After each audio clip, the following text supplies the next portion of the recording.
The Hardwire Supernatural is a rack full of time-based effects crammed into a single black pedal.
For the first part of that track, that was the shimmer setting, which takes a chamber type reverb, and then over time, octave shifts the reverberations up. So the longer the note hangs, the more of those higher registers you hear ringing back.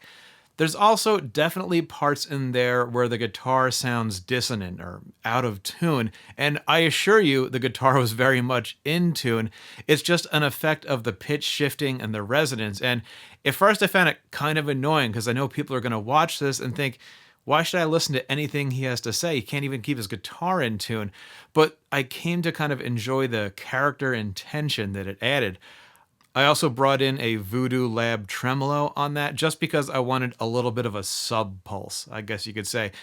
I didn't bring in a chorus or a delay, even though I wanted to, because I wanted to make sure that any sort of pitch modulation or echoes that you heard were coming from the Supernatural and the Supernatural alone. So that's the underlying pulse part. The lead, I wanted it to be soaring and somewhat defiant, and I went with some tastefully applied distortion from the Ibanez Smashbox. That might be the first time anyone's ever said that. On the Supernatural, I used the Supernova setting. That's a really deep reverb that also adds in some flanging and pitch shifting effects. Hopefully you heard some of that in the playing. If not, you definitely will when we go through the modes one by one in a little bit. So, the Hardwire Supernatural.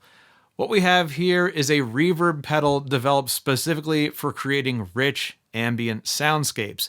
First introduced in 2012, it's got 4 knobs, starting with level, which is your dry to wet mixer. And if you pull this all the way up, what you get is pure reverb, which can be pretty interesting.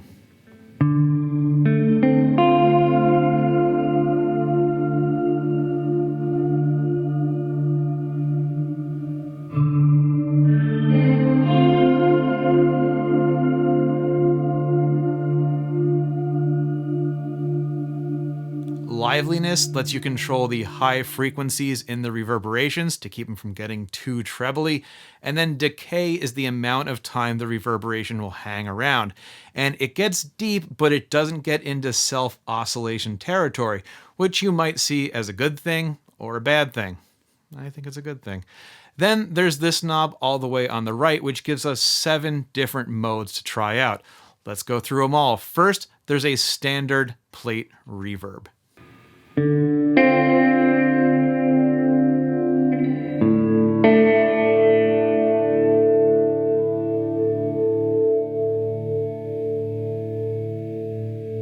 Then take that plate reverb and add some modulation to it. That's the plate mod setting.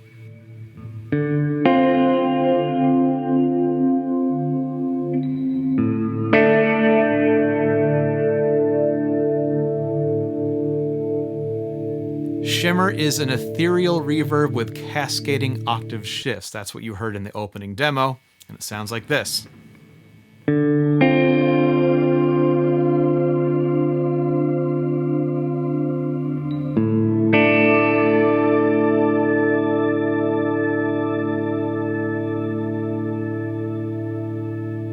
Next, here's that famous supernova mode with that hint of flanging in there.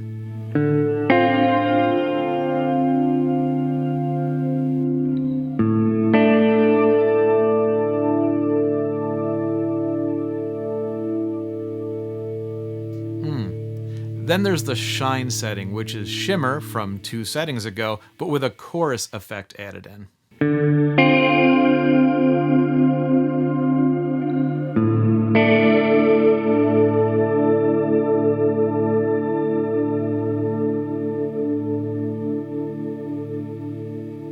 Next up, Verb. That's P-H-E-R-B, not flurb, but Verb. And that's a hall reverb with a hint of phasing added.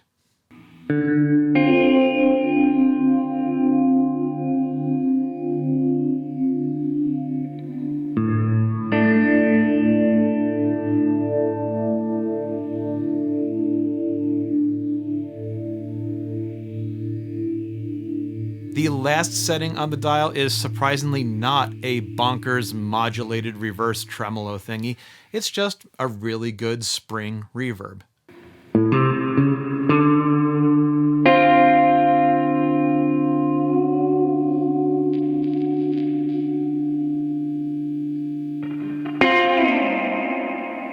This pedal is like a remixed version of the Hardwire RV-7. It's got the same controls.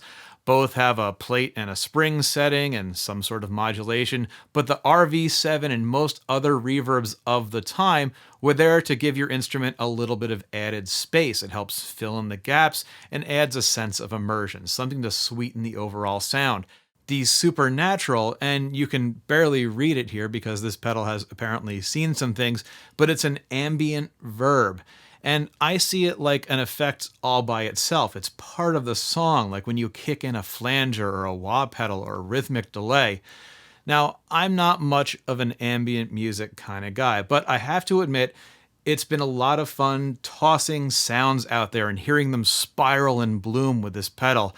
I've got another little demo that I want to show you, and this time I'm going to do something that I have not done before. I'm bringing out the acoustic.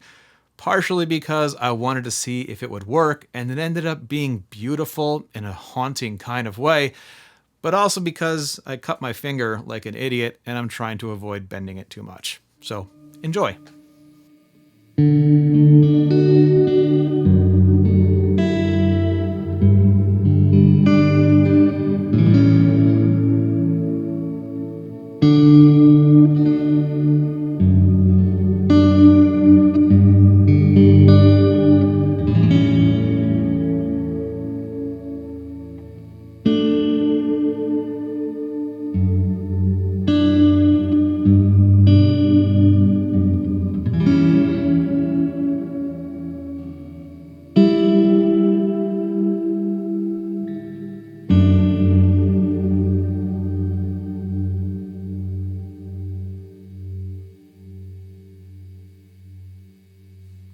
This is just a massive pedal. And yes, today everyone makes an ambient reverb pedal with modulation and pitch shifting, and it's all 32-bit, 48 kilohertz. I actually have no idea what this one is, but it sounds really good. And like the RV-7 from the Hardwire series, those algorithms are lifted right from Lexicon studio units, and they know a thing or two about time-based effects. Of course, speaking of time, some time has passed since this guy hit the scene, and there are much more powerful reverb units with a lot more tweakability and presets and modern connectivity features that you might find interesting. But if you're after that supernova sound or that Verb setting, this is the pedal you want. And you're in luck because as of early 2022, they're still fairly obtainable at prices that are at least still somewhat in this universe. Just head over to, where else would you go when you're shopping for a reverb but reverb.com. Definitely an amazing pedal for its time. I think it still holds up pretty well. I'm glad I was able to grab one, and it's definitely going to be seeing a lot of use in the near future. And hey, if you liked what you saw here, make sure you subscribe so you can catch the next bunch of videos that I've got cooking, and I'll catch you on the next one.